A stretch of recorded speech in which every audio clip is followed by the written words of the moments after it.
تسبیحات د یو څو د قرآن د آیاتونو نه عجیبه عجیبه فضیلتونه او عجیبه عجیبه خبرې بیانوم چې قرآن کې الله د سبحان الله او دغه الحمدلله الله اکبر دې ته تسبیحات وایي ذکر وایي د دې څومره فضیلتونه بیان کړي دي. الله قرآن پاک کې وایي دې سره تقدیر بدلیږي. یو د ټولو نه عجیبه خبره ده الله قرآن پاک کې د یونس علیه السلام باره کې وایي فلولا انه كان من المسبحين للبث في بطنه الى يوم يبعثون. و یونس علیه السلام ما د مئی په خېټه کې اچولی و په طور امتحان خلکو ته ښیي چې ګوره ما پیغمبران باندې داسې تېرې کړي. وایي قسم دی که هغه ذکر نه وی کړی تر قیامته پورې به هلته پروت وی چې تسبیحات یې نه وی کړی نو تر الی یوم یبعثون د قیامته پورې به د مئی په خېټه کې پروت وی. بس هغه فورا دغه په خوله باندې د مئی په خېټه کې ذکر شو. سوچ کوو موږ باندې چې تیاره راشي څه شو دروازه م رانه غلطۍ په دیوال ورځو. یو سړي چېرته زلزله راغلی و بچي ډېرو یو ویستل بیا وروسته چې زلزله خدای م غرق کوي په زلزله م پوه نه کړم. نو زموږ دا حال دی عزتمندو.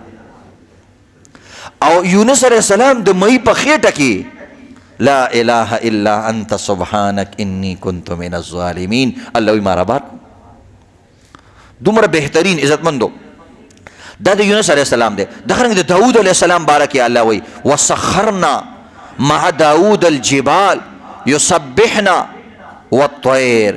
وی دا ذکر دومره اعلی دی چې کله به زما داود پیغمبر د الله ذکر کوو نو غرونو او مارغانو به مو سره د الله ذکر کوو. هغه مارغان به دومره وجد کې رال وی هغوی هم د الله ذکر شروع کو.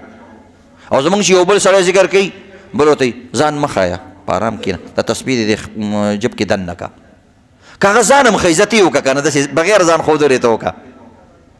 مړه دا ځان ښه هر وخت کې تسبیح لاس کې نیولي نو الله ته ځان ښودل پکار یي که نه. الله وایي فاستبقوا الخیرات. مړه که تاسو کې نه وي نو رامخکې شئ ځئ د خیر کار ته رامخکې شئ. خیراتونه نه خیر کار ته ذکر ته رامخکې شئ. نو دغه طریقه ده که نه عزتمندو. نو داود علیه السلام باره کې دا وایي. بل کې الله رب العزت قرآن کې وایي وی دا تسبیحات زما دومره خوښ دي.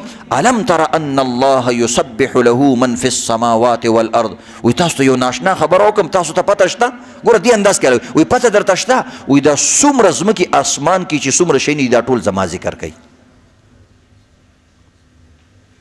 بل ذکر وی ولکن لا کته وی چې مړه دا کاڼي به څنګه کوي وی دغه خو چل دی که نه دومره دماغ دی هر څیز کې دقه وکړي ولکن لا تفقهون تسبیحهم. اوس دې سره ستا څه کار دی په دې ته نه پوهېږې که نه په دې ته نه پوهېږي. دا هر سړي چې څومره دماغ نه وي. دغه رنګ ذکریا علیه الصلاة وسلام بکرة وعشیه. وی ذکریا علیه السلام چې څنګه د محراب نه راووتو نو قوم ته یې ویلې چې سبحوه تسبیحات کوئ د الله ذکر کوئ. ذکریا علیه السلام هم عزتمند خپل قوم ته کړی. موسی علیه الصلاة وسلام ګوره جلیل القدر پیغمبران دي. د هغه په باره کې قرآن پاک کې راځي الله تعالی کوي وجعل لی وزیرا من اهلی هارون اخی اشدد به ازری واشرکه فی امری کی نسبحک کثیرا ونذکرک کثیرا. یا الله د هارون ما سره ملګری کا څه دپاره سره ملګری کم یا الله نسبحک کثیرا موږ به ستا ډېر تسبیحات وایو ته به خوشحالېږي او موږ له به م خوند راکوي ونذکرک کثیرا موږ به ستا ډېر زیات ذکر کوو. او دویم دا دی ما سره به ملګري د نبوت په دې کار کې نو زه دا به م را سره مرسته کوي. خو اصل خبره دا ده نسبحک کثیرا تسبیح به ستا ډېره زیاته وایو. مطلب زه به یم هغه به یې هغه ته به یادېږي او دغه چې هغې وایي ما ته به را یادېږي. ګوره موسی علیه السلام دا بیان کړ. دا قرآن کې الله وایي زما موسی ما ته داسې خبره وکړله او موږ ته یې بیان کړې ده. موږ ته هم د دې وجې نه بیانوي که نه چې زه په دې څیز خوشحالېږم. نن سبا خلک ذکر پورې خاندي. دې وایي نه حدیث کې راځي وایي ذکر داسې کوه چې خلک د پورې خاندي چې دا لیونی دی. او دغه د جنتیانو باره کې الله وایي حالانکه جنت کې عملونه نشته سوا د ذکر نه. مونځ هلته نشته ذکر شته.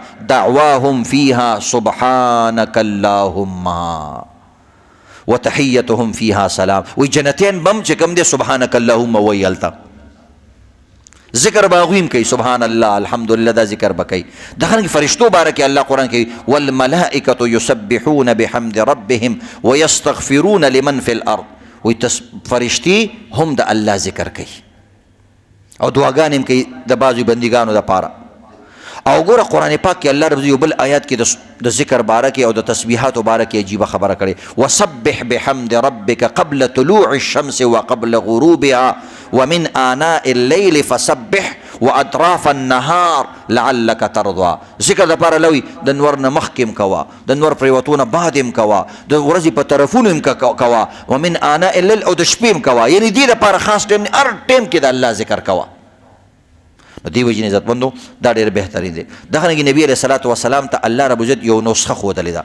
نبی علیہ السلام ته خلکو او اکثر نن سبا د خلکو زړه تنګي، جی عزیزان او رشتہ داران او گاونډیان او دکانداران او د لاري لارویار یو سړی راته برن ګوري، بس مړه د زړه مې ډېر تنګ شوی دی. نو الله نبی علیہ الصلوۃ والسلام ته چې کله مشرکینو به خبرې کولې، نبی اسلام سره ښه کول، هغوی به ردې بدې ویلې، ته لیونې، ته مجنونې، ته دسې انسان زړه تنګېږي. نو الله رب العزت ورته طریقه وښوده. نبی اسلام ته ولقد نعلم انك يضيق صدرك بما يقولون فسبح بحمد ربك وكن من الساجدين. زما بنده ما ته پته ده دا خلک چې تا ته خبرې کوي ستا زړه ډېر زیات تنګ شي. لقد نعلم، موږ ته پته ده انك يضيق صدرك، چې ستا سینه ډېره راتنګه شي د خلکو د دې خبرو نه، د دې خلکو بما یقولون چې څه خبرې تا پسې کوي. خو ته څه کوه؟ فسبح بحمد ربک، ته به تسبیح کوه، د الله حمد و ثنا بیانوه، وکن من الساجدین، او سجده کې اوسېږه. یا ته تسبیحات کوه، ته به په سجده کې شمارلی کېږي. د دې یو آیت یو معنا دا ده، کوم انسان چې تسبیح کوي دا داسې دی لکه چې سجده کې د الله ته پروت دی. نو دې وجې نه عزتمندو ډېر بهترین دی ذکر د هر مخلوق کوي.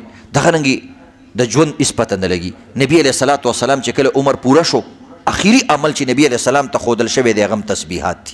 اذا جاء نصر الله والفتح ورأيت الناس يدخلون في دين الله افواجا. نبی اسلام ته وایي بس اوس خو فوجونه خلک په دین کې داخل شو، هر څه وشو، دین مکمل شو. فسبح بحمد ربک، اوس ته الله تسبیحات کوه. نو تسبیحات داسې عمل دی عزتمندو چې نبی علیه الصلاة والسلام ته آخري عمل د تسبیحاتو بیان شوی دی. نو ټول به تسبیحات کوو که نه انشاءالله. یو ځل خو په تیز باندې چې ته تسبیحات ووایي که نه د بریلیانو په شان باندې، ځکه مخامخ د هغوی جومات دی چې موږ هم ورسره څه نه څه مقابله خو کوو که نه. وایي سبحان الله والحمد لله ولا اله الا الله الله اکبر. مزه وکړه که نه وکړه؟ ذکر بالجهر ځان له کوئ چې چاته تکلیف دی بیا به ځان لږ په زوره باندې ذکر کوه. چې په زوره ذکر کې دا چې د غوږونه اوري نو په دې باندې اثر کېږي. خو داسې نه چې هغه بنګړې منګړې ته جوړې کړي او خلک تنګې را تنګې، هغه کیسې به نه کوې، لوډ سپیکرې دې لګولي خلکو ته، دغه کې داسې به نه کوې. نور ذکر بالجهر ځان له چې ناست دی که نه ډېر انسان باندې اثر کوي. تلاوت چې لږ په زوره کې اثر کوي.